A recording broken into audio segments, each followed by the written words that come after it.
Hey my lovelies, it's been a hot minute since I've done a video. I've actually been taking just some time, and I think that's worth noting. There's all this pressure to build your social media projects as quickly as you can. You've got to stick to a rule. You've got to post 3 times a day to get the likes and the comments, but that doesn't fit into real life, does it? The thing is I am passionate about this and I channel every day. It just comes over me. Some of you may be like, yeah, sure, but I'm serious. I'm deep in my head every day. But it doesn't mean that I can push something. It doesn't mean that I can, stick to the norm. So anyway, basically, long story short, hi. Sorry for the lack of videos. I just can't stick to a set rules on success.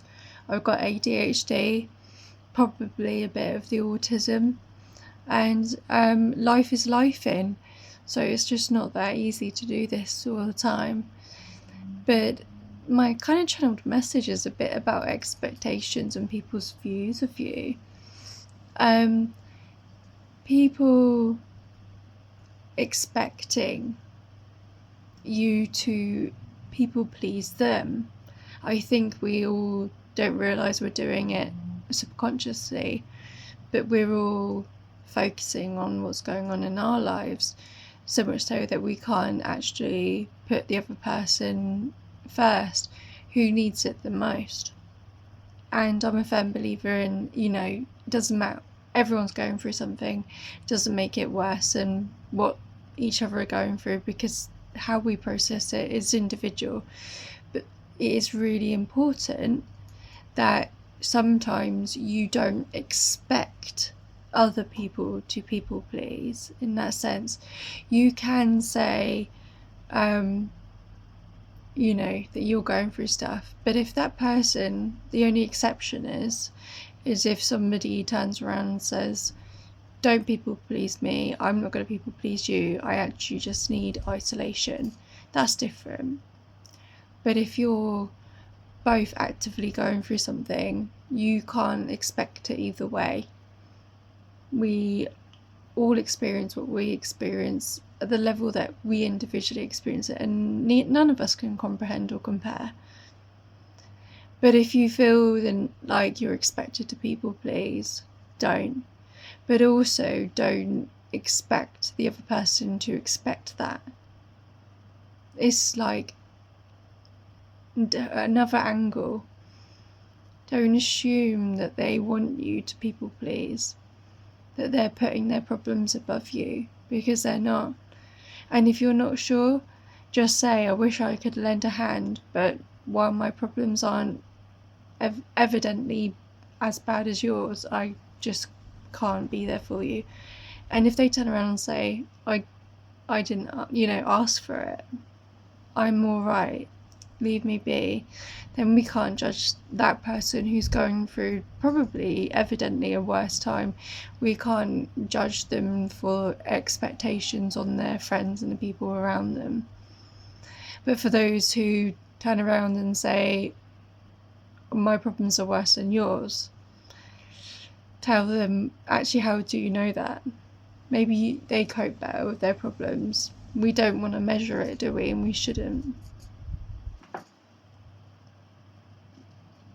And sometimes we also over-apologise for the way that we handle our own trials and tribulations. And there's people out there who have an expectation of how, a built-in one, and you'll learn who they are. They're the ones that say, think about the people you're affecting with the way you're handling your own trauma. They're the ones that don't listen when you say, I just need to be roughing it on my own. They're the ones that feel affected. And you know what? They're entitled to if they're your friends. But they've also got to learn that when you turn around and say, I love the support, but I actually am not the best version of myself, and I can't guarantee that I'm going to take your support. I can't guarantee that I'm going to react to this trauma in my life in the right way. But at the same time, it is the right way for me. And trust that if it looks diabolically like I'm struggling, suffering, just trust that if I was messing up my life by the way I reacted when you offer your hand and help, I probably wouldn't turn it down. But if I am turning it down, I'm entitled to take it as badly as I want to. I'm entitled to see messy on the outside. I'm entitled to mess it up a little bit in my life in the way that I react. And the only time they're entitled to have an opinion on that, on how you handle a situation, no matter how badly you handle it, is if it goes on for too long. And now that's another difficult one. What's too long? What's the right amount of time to get over something? I think the only time that somebody can express their concerns over somebody handling a bad situation or trauma badly in themselves, or even self-sabotaging, I think the only time that you can re-say, I'm here to help, and judge on the time frames that it's taking for another person to get over something or be messing up their own lives over it, is if you start to get concerned that this individual is going to unalive themselves as a byproduct of the way that they're handling it. I think that that's the only time. Otherwise, actually, you just don't have the right as an outsider to decide how somebody manages their trauma or reacts. Give them a day off. You need to, and we need to as humans, before we intervene, even for people that are your closest, bestest friends, we need to try and envision, and I mean it. When people say put yourselves in their shoes, we don't. We hear the meaning, we hear the word, and you just don't do it. But I'm urging you to put yourself in their shoes and really think about, if I was coming to me, how would I handle it? You really need to start thinking, and I think as a human race we've really got to start thinking, really start empathizing by deeply imagining, literally imagining you are them, the person who you're worried about, the person going through a traumatic experience who maybe isn't handling it well. You need to literally sit there in the same way you do if you meditate and imagine, deeply imagine it, literally imagine it in your mind. Imagine their surroundings, imagine being them, imagine the situation.